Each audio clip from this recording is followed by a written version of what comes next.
Welcome back, everyone. Today, we're going deep on something pretty fascinating. Oh, yeah. Yeah, the connection between architecture and health. I mean, think about it. Our buildings, our spaces, they shape our lives in so many ways, right? Absolutely. We spend, what, like 90% of our time indoors? Something like that, yeah. So we're diving into the website of this company, StudioAMI. They're doing some really interesting work. But here's the catch. Uh-oh. There's always a catch. The founder is a surgeon. A surgeon, like a real, actual surgeon who cuts people open. Yep, a practicing surgeon, and he's also an architect. Wow, that's a wild combo. Right. So his name is Andrew M. Ibrahim, MD, MSc. Get this.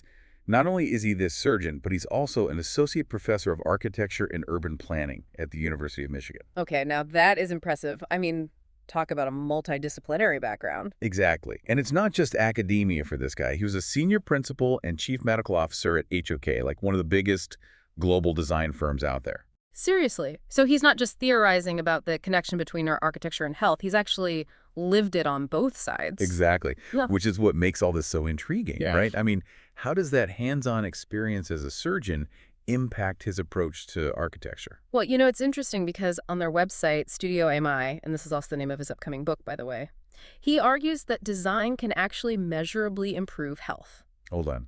Measurably.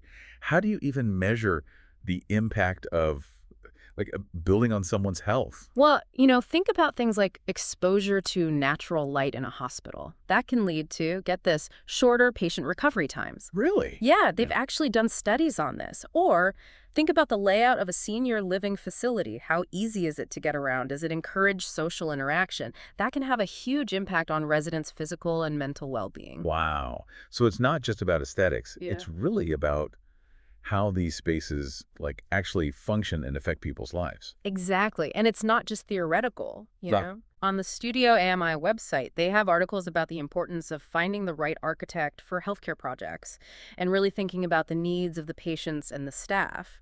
And one that really stood out to me was the article about how important it is to actually have clinicians, like doctors and nurses, involved in the design process. Oh, yeah, for sure. I mean, who better to understand how a space needs to function for optimal health outcomes? Right. And it seems like that idea is really gaining traction.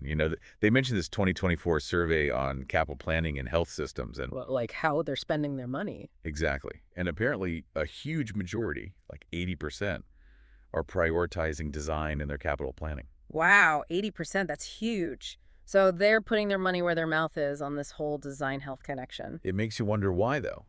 Is it all about patient outcomes? Or are there financial considerations, too? Well, I imagine it's probably both. Happy patients, shorter hospital stays, less need for expensive interventions, that kind of thing. Right, right. So it's not just altruistic, it's smart business, too. Exactly. And it's not just hospitals either. Oh, absolutely. It's schools, offices, our homes, everywhere, right? Right. Think about how our surroundings affect our mood, our productivity, even our sleep. It's a pretty powerful concept. Totally. So what can we do? I mean, if our environment can impact us so much, are there things we can do to make our own spaces healthier? Well, that's kind of the big takeaway here, isn't it? We're not just passive recipients of our environment. We can shape it. Even small changes can make a difference. What kind of changes are we talking about? Oh, all sorts of things. Adding more plants, bringing in a little bit of nature, or rearranging your furniture to get more natural light. Ah, that makes sense. Choosing calming colors, or maybe decluttering, a little bit. Mm. Creating a more organized and peaceful space. It's so interesting to think about how much control we actually have. Right. We just don't always think about it. Exactly. I know I don't. I'm going to look at my apartment in a whole new light tonight, that's for sure. Me too. Yeah. And, if anyone listening wants to really dive deep into this whole topic, Ibrahim's book is supposed to be coming out in fall 2025. StudioAMI. Yep, that's the one. Should be a fascinating read. I'm adding it to my list. Mm. So it turns out architecture is much more than just pretty buildings. So much more, yeah. It's about designing spaces that really support our health and well-being.